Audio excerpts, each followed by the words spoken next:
미리 아까 좀 빼놓고 안 읽은 부분이 있어가지고요. 좀 보겠습니다. 14페이지 43번 각주 43번 보겠습니다. 누가복음 21장 15절 나는 예수님이 죽고 난 다음에도 예수님이 이 땅에서 부활하시고 승천하고 난 다음에도 너희의 모든 적대자들이 맞서거나 반박할 수 없는 구변과 지혜를 너희에게 주겠다고 하셨어요. 그러니까 우리가 할 말에 대해서 할 수 있게 지혜를 주시겠다고 예수님께서 말씀을 하셨습니다. 이거를 여러분 우리가 하나님의 음성을 안 듣고 어떻게 그 말을 알아들을 수가 있겠습니까? 이사야서 보시면은 두 번째 줄에 너희와 함께 계시며 너희를 가르치실 것이다. 너희가 직접 너희를 가르치시는 분을 뵙게 될 것이다. 너희가 오른쪽이든 왼쪽이든 잘못된 길로 가려고 하면 뒤에서 이 길이 옳은 길이니 이 길로 가거라 하는 소리가 너희 귀에 들릴 거다 라고 하셨죠? 소리라고 분명히 하셨잖아요. 하나님의 음성을 듣는 거. 성경의 지시를 받아라 라고 하지 않았습니다. 소리를 들어라. 그가 오늘 하시는 말씀에 귀를 기울여라. 이전에 광야에서 하나님을 시험하던 것처럼 고집을 부리지 마라. 하나님의 음성을 듣고도 따르지 않았던 사람이 누구였습니까? 다음 페이지. 모세를 따라서 이집트에서 나온 사람들이 아니었습니까? 여러분 이거는 직접적인 계시하고는 좀 다른 겁니다. 왜냐면은 이스라엘 사람들은 하나님의 음성을 막 천둥소리처럼 이렇게 들은 게 아니라 모세를 통해서 들었죠. 그래서 여러분 우리가 설교자를 통해서 듣는 거, 사람을 통해서 듣는 것도 하나님의 음성이라고 성경에서는 말을 하고 있다는 거예요. 자, 이사야서 보시면 너희 중에 여호와를 경외하며 그의 종의 목소리를 청종하는 자가 누구냐? 종의 목소리라고 했잖아요. 흑암 중에 행하여 빛이 없는 자라도 여호와의 이름을 의뢰하며 자기 하나님께 의지할지어다. 그러니까 여러분 우리가 설교를 들을 때도 저거를 목사님의 생각이라고 받아들이는 것이 아니라 하나님의 음성으로 생각을 하고 받아들이는 그런 마음 자세가 있어야 된다라고 하는 그런 뜻입니다. 자, 그 다음에 시편 81편 8절 내 백성이여 들으라 내가 내게 증언하리라 이스라엘이여 내게 듣기를 원한다고 하죠. 하나님이 우리한테 자기 음성 듣기를 원한다고 하시잖아요. 자, 욥기서 하나님의 음성 곧 그의 입에서 나오는 소리를 똑똑히 들으라 그러죠. 소리를 들어라. 자, 우리 보충 그 강의 제가 드린 거 있죠. 3페이지 보겠습니다. 5번에 보시면 각주 43번에 보충이 있어요. 5번, 3페이지 5번입니다. 우리 가번에 있는 말씀 김성원 집사님 좀 읽어주세요. 내 백성은 내 말을 듣지 않고 이스라엘은 내 뜻을 따르지 않았다. 그래서 나는 그들의 고집대로 버려두고 그들이 원하는 대로 가게 하였다. 나의 백성 이스라엘이 내 말을 듣기만 했어도 내가 바라는 길로 가기만 했어도 나는 당장 그들의 원수를 굴복시키고 내가 손을 들어서 그 대적을 쳤을 것이다. 나를 미워하는 자들은 그들 앞에 무릎을 꿇었을 것이며 이것이 그들의 영원한 운명이 되었을 것이다.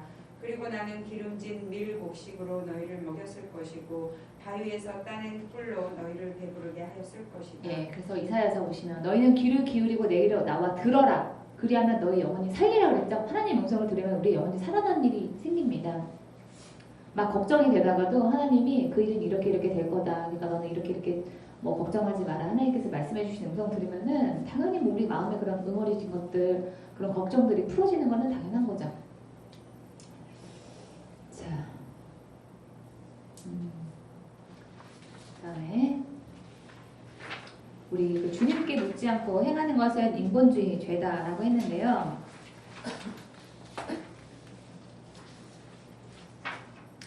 45번 보겠습니다. 자, 이스라엘 사람들은 어떻게 해야 할지를 주님께 묻지도 않은 채 그들이 가지고 온 양식을 넘겨받았다. 16페이지 45번입니다. 그러니까 이스라엘 사람들이 가나안으로 정복전쟁을 하러 나갔잖아요. 근데 그 중에서 기브온 사람들이요 그 말을 듣고 거짓으로 꾸몄어요. 자기들이 멀리에서 온 것처럼 해서 화친 조약을 맺도록 했습니다. 우리는 당신들에게 순종을 할 거니까 우리를 죽이지 말아 주십시오 라고 했어요. 근데 그렇게 화친 조약을 맺는 과정은 이 이스라엘 그 리더들이 하나님한테 묻지 않은 거예요. 자, 15절에 여호수아는 그들과 화친하여 그들을 살려준다는 조약을 맺고 회중의 지도자들은 그 조약을 지키기로 엄숙히 맹세하였다. 이스라엘 사람들이 그들과 조약을 맺은 지 사흘이 지난 뒤에 자기들이 조약을 맺은 사람들이 가까운 이웃이고 자기들 가까이에서 사는 사람들임을 알게 되었다. 그러나 이스라엘 자손은 회중 지도자들이 주 이스라엘의 하나님의 이름을 두고 조약을 지키기로 그들에게 맹세했기 때문에 그들을 칠 수 없었다. 그래서 온 회중이 지도자들을 원망했다. 하나님한테 묻지를 않으면 원망을 사는 그런 일이 일어날 수 있다는 거예요. 자, 역대상 보겠습니다. 사울이 죽은 것은 사울 왕이죠. 하나님께 범죄하였기 때문이라. 그가 여호와의 말씀을 지키지 아니하고 불순종했다는 거죠. 무당에게 가르치기를 청하고 그 대신에 그러니까 하나님한테 묻지도 않고 무당한테 가서 묻는 거를 했다는 거예요. 여호와께서 그를 죽이시고 그 나라를 다윗에게 넘겨줬다라고 합니다. 그래서 이 개역개정 성경에 보니까 이거는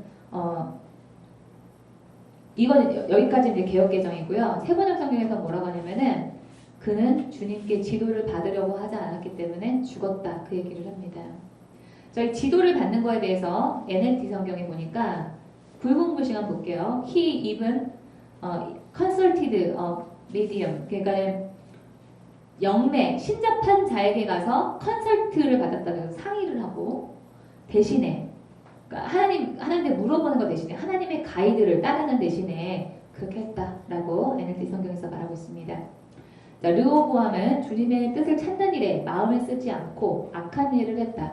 그러니까 하나님이 보실 때 악하고 선하고의 기준은 뭐냐면은 하나님의 뜻을 구하는가 구하지 않는가 거기에 있다는 거예요. 역대하 보겠습니다. 우시아가 왕이 되던 때 그는 16살이었다 했는데 5절 보겠습니다. 그의 곁에는 하나님을 경외하도록 가르쳐주는 스가랴 제사장이 있었습니다. 스가랴가 살아있는 동안 우시아는 하나님의 뜻을 찾았다.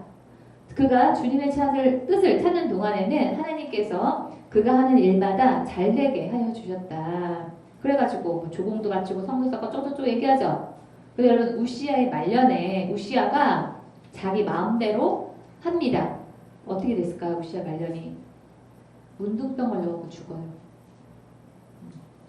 자, 이사야서 보겠습니다. 여호와께서 말씀하셨다. 이 반역하는 자녀에게 재앙이 닥친다.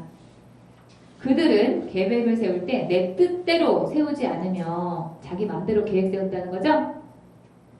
다른 민족과 조약을 맺을 때도 내 영에게 성령님께 묻지 않는다는 거예요. 그 여러분 하나님께 묻지 않는 것을 하나님께서는 반역으로 간주를 하십니다. 그들은 죄에 죄를 더할 뿐이다. 왜? 묻지 않기 때문에 지금 그 묻지 않는 거를 계속 죄라고 얘기하시는 거예요.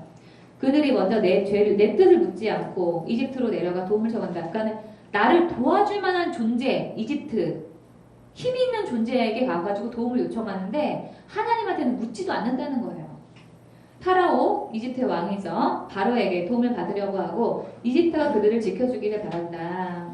그러나 너희가 파라오에게 피하는 것은 부끄럽게 될 뿐이며 사람 의지하는 거는 부끄럽게 되고 실망만 안겨줄 뿐입니다. 그쵸? 자, 스바냐서 보겠습니다. 주를 등지고 돌아선 자들, 즉 주를 찾지도 않고 아무것도 여쭙지도 않는 자들을 내가 없애버리겠다. 여러분 우리가 이걸 다시 말하면은 주님을 찾지도 않고 주님한테 여쭙지도 않는 것은 주님을 등지고 돌아서는 거라고 성경에서 말하고 있다는 거예요. 정리가 되었죠? 여러분 그 하나님께 묻지 않는 것은 죄입니다. 성경에서는 죄라고 말을 하고 있어요. 죄에는 여러분 대가가 있습니다.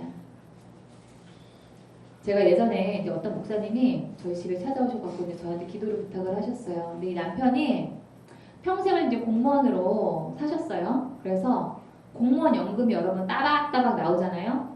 노년에 그것만 먹고 살아도 되는데 이분이 욕심을 좀 부리신 거예요.